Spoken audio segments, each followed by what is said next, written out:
आज हम पढ़ेंगे कक्षा 12वीं विषय हिंदी की आरोह पुस्तक में वर्णित कविता उषा, जिसके कवि हैं शमशेर बहादुर सिंह।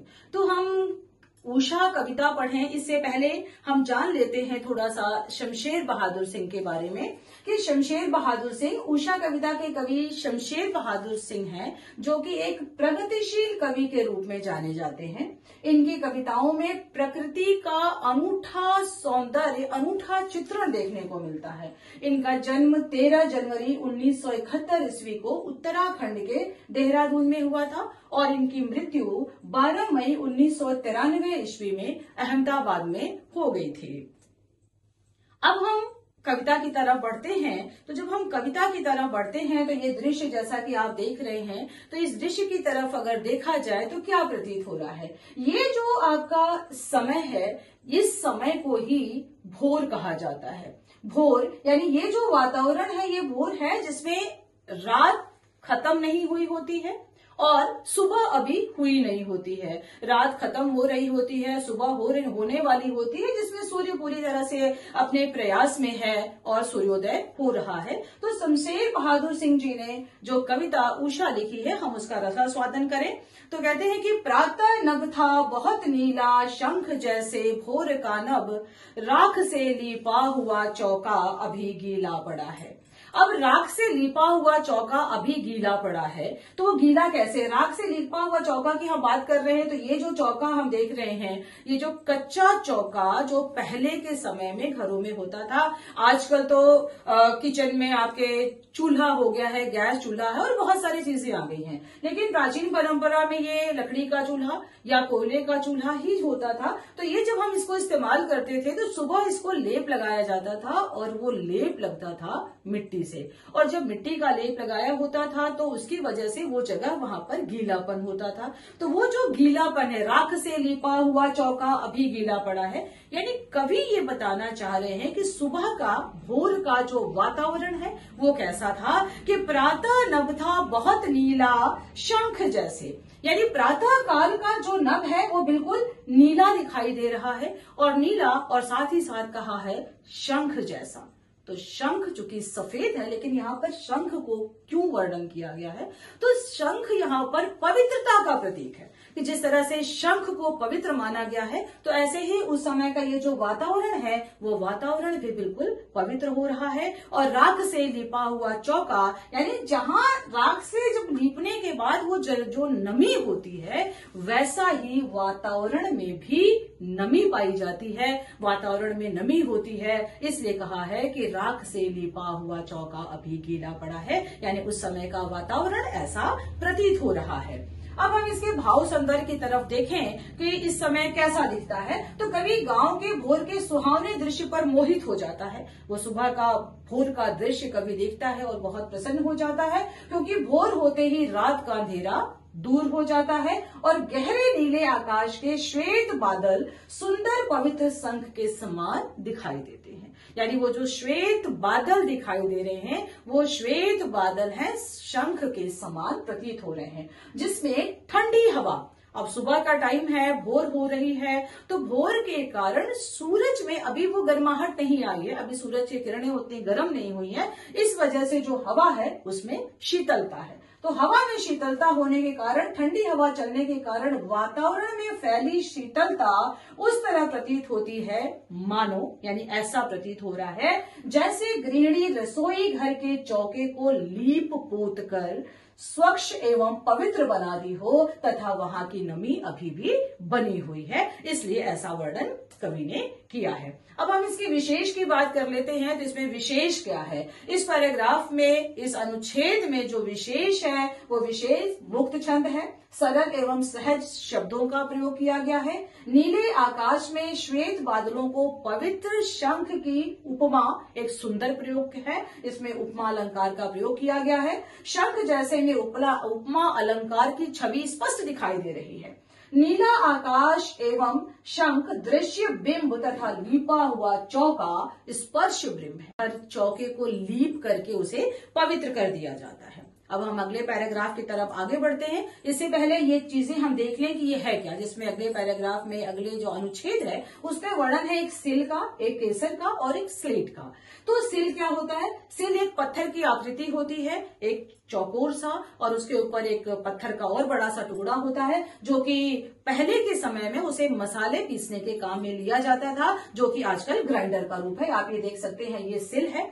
उसके बाद बारी आती है केसर की। तो केसर क्या होता है? केसर कश्मीर में पाए जाने वाले एक पौधे का, एक फूल का सूखा हुआ रेशा, जो अपने विशिष्ट गुणों के लिए बहुत ही प्रसिद्ध है। और वो जो रेशा है वो आपको ऐसा दिखाई देता है, जो कि एक लाल रंग निकलता है उससे। और उसके बाद आता है स्लेट। स्लेट क्या होता है कि एक तरह की पतली और मुलायम चट्टान होती है। जिस समय में ये कॉपी कागज नहीं थे, उस समय स्लेट को पढ़ने के लिए इस्तेमाल किया जाता था, जिसके ऊपर खड़िया से और चौक से लिखा जाता था। तो इनका वर्णन कवि ने अपनी अगली पंक्तियों में किया है कि बहुत काली सिल जरा से लाल केसर से कि जैसे धुल गई हो, स्लेट पर या लाल खड़िया चाक मल दी हो किसी ने।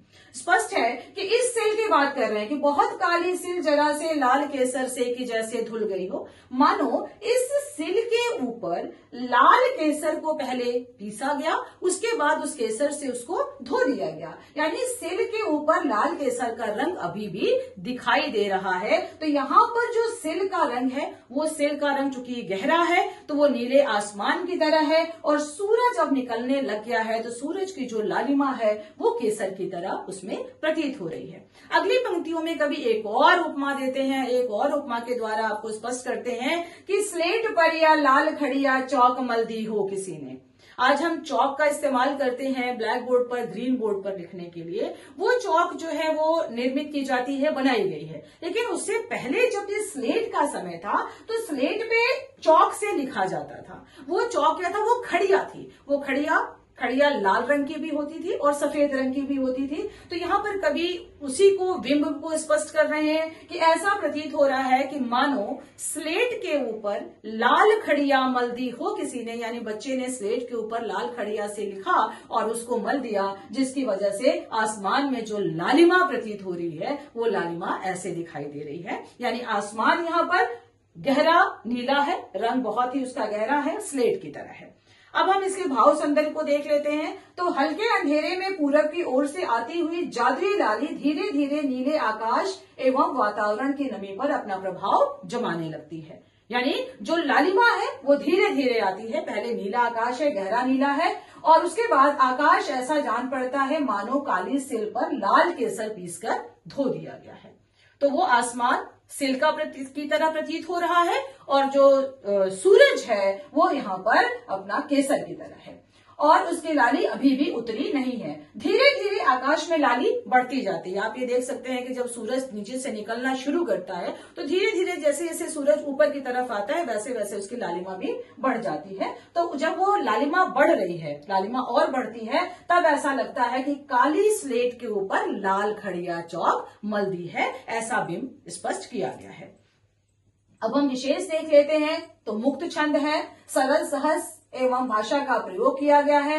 आकाश की लाली के लिए काली सिल पर लाल केसर का रंग, काली स्लेट पर लाल खड़िया मलना सुंदर प्रयोग किया गया है। काली सिल पर केसर पीस कर धोना गांवों में गृहिणियों द्वारा मसाले वगैरह पीसने के दृश्य बिंब को उपस्थित करता है।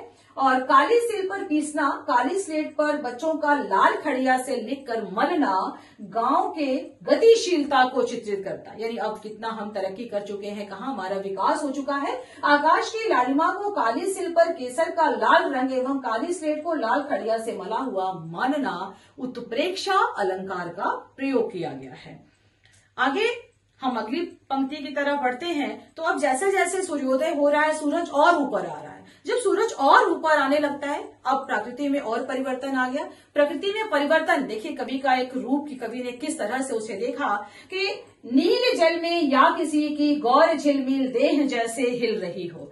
कवि को ऐसा प्रतीत हो रहा है जब सूरज ऊपर आने लगा, लालिमा उसकी कम हो जाती है, और जब लालिमा कम हुई तब क्या हुआ, सूरज अब सुनहरा हो गया। और वो सुनहरा सूरज कैसा प्रतीत हो रहा है, सुनहरा सूरज हो गया। और जो आसमान की गहरा नीला रंग था वो भी अब कम हो गया। अब ये गहरा नीला रंग ऐसा प्रतीत हो रहा है जैसे नीले जल में कोई युवती स्नान कर रही हो। यानी ये जो सूरज था, अब वो सूरज युवती की तरह गोरा और चमकदार दिखाई दे रहा है। तो ऐसा लगता है मानो उस नीले जल में कोई युवती स्नान कर रही है जो कि उसमें हिल रही है।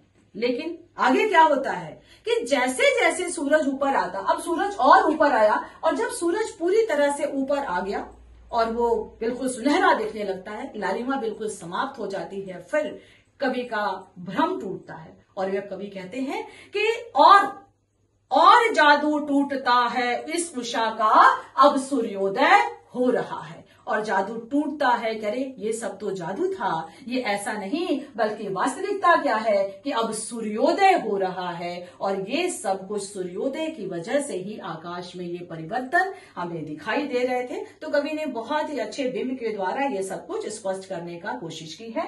भाव सौंदर्य की तरफ बढ़ते हैं तो कुछ समय बाद नीले आकाश में सूरज की सुनहरी किरणें अपना सौंदर्य बिखेरने लगती हैं। तो ऐसा जान पड़ता है मानो नदी या तालाब के नीले जल में कोई गोरी युवती स्नान कर रही हो और उसका गोरा सौंदर्य झलककर सबको मोहित कर रहा हो, जैसे सूरज का सौंदर्य है।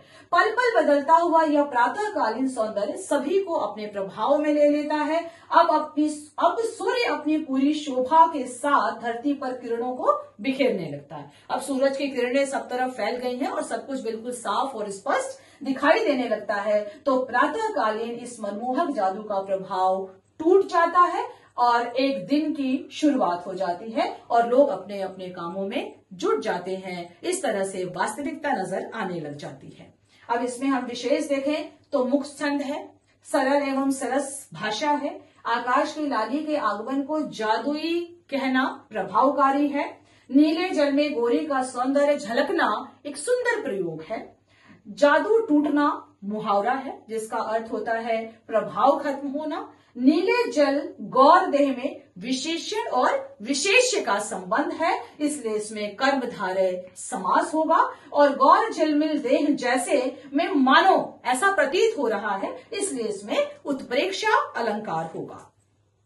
कुछ प्रश्न हैं, उन प्रश्नों को जान लेते हैं कि इससे संबंधित प्रश्न जो परीक्षा की दृष्टि से महत्वपूर्ण भी है। तो आप जान लें कि इन प्रश्नों का उत्तर आपने कैसे देना है और क्या होगा। तो कवि को सुबह का आकाश मटमैला क्यों दिखाई देता है, यानी सुबह सुबह आकाश गहरा नीला है, उसमें साफ कुछ नहीं दिखाई दे रहा है, ऐसा क्यों है।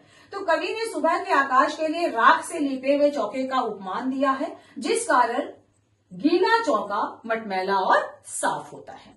दूसरा प्रश्न है, कवि ने किस जादू के टूटने का वर्णन किया है। तो कवि ने नए उपमानों के द्वारा सूर्योदय का सौंदर्य का वर्णन किया है। ये उपमान सूर्य के उदय होने में सहायक हैं। कवि ने इनका प्रयोग प्रगतिशीलता के लिए किया है। सूर्योदय होते ही यह जादू टूट जाता है, यानी सूर्योदय होना ही जादू का टूटना है। अगला प्रश्न है कि निम्नलिखित काव्य सौंदर्य का भाव बताइए। बहुत ही इंपॉर्टेंट ये आपके लिए है कि बहुत काली सिल जरा से लाल केसर से कि जैसे धुल गई, उसका क्या भाव सौंदर्य, भाव क्या कवि बताना चाहता है। तो कवि कहता है कि जिस प्रकार ज्यादा काली सिल अर्थात पत्थर पर थोड़ा सा केसर डालकर वह धुल जाती है, अर्थात उसका कालापन खत्म हो जाता है। थोड़ा सा केसर डाला, उसको धो दिया, कालापन उसका खत्म हो गया, कम हो गया, उसमें कुछ लालिमा आ गई। तो ठीक उसी प्रकार काली सिल को किरण रूपी केसर धो देता है, अर्थात सूर्योदय होते ही हर वस्तु चमकने लगती है, जैसे कि वो काली सिल चमकने लग जाती है। चौथा प्रश्न देखते हैं कि उषा कविता के आधार पर सूर्योदय से ठीक पहले के प्राकृतिक दृश्यों का चित्रण कीजिए। यानी ये आपको अपने हिसाब से बताना है, कवि के हिसाब से नहीं, आप अपने हिसाब से बताएं कि उस समय का वर्णन कैसा होता है। तो कवि को सुबह का आकाश ऐसा लगता है मानो राख से लिपा गया हो तथा वह अभी गीला हो। जिस तरह गीला चौका स्वच्छ होता है उसी प्रकार सुबह का आकाश भी स्वच्छ होता है। और अब पांचवा प्रश्न कि उषा कविता में भोर के नभ की तुलना किससे की गई है और क्यों। अब ये ध्यान रखने वाली बातें हैं कि उषा कविता में प्रातःकालीन नभ की तुलना राख से लिपे हुए चौके से की गई है। इस समय का आकाश नर्म तथा धुंधला होता है, इसका रंग राख से लिपे चौके जैसा मटमैला होता है। जिस प्रकार चूल्हा चौका सूखकर साफ हो जाता है उसी प्रकार कुछ देर बाद वह वातावरण भी बिल्कुल स्वच्छ और निर्मल हो जाता है, इसलिए उससे तुलना की गई है। उम्मीद है कि आपको ये कविता समझ आ गई होगी। फिर भी अगर किसी तरह की कोई आप जानकारी चाहते हैं या कुछ और भी आप अगर आज मुझसे पूछना चाहते हैं तो आप कमेंट बॉक्स में दे करके आप मुझसे अपने सवालों का जवाब जान सकते हैं और आप तक आपके सवालों का जवाब मैं पहुंचा पाऊंगी।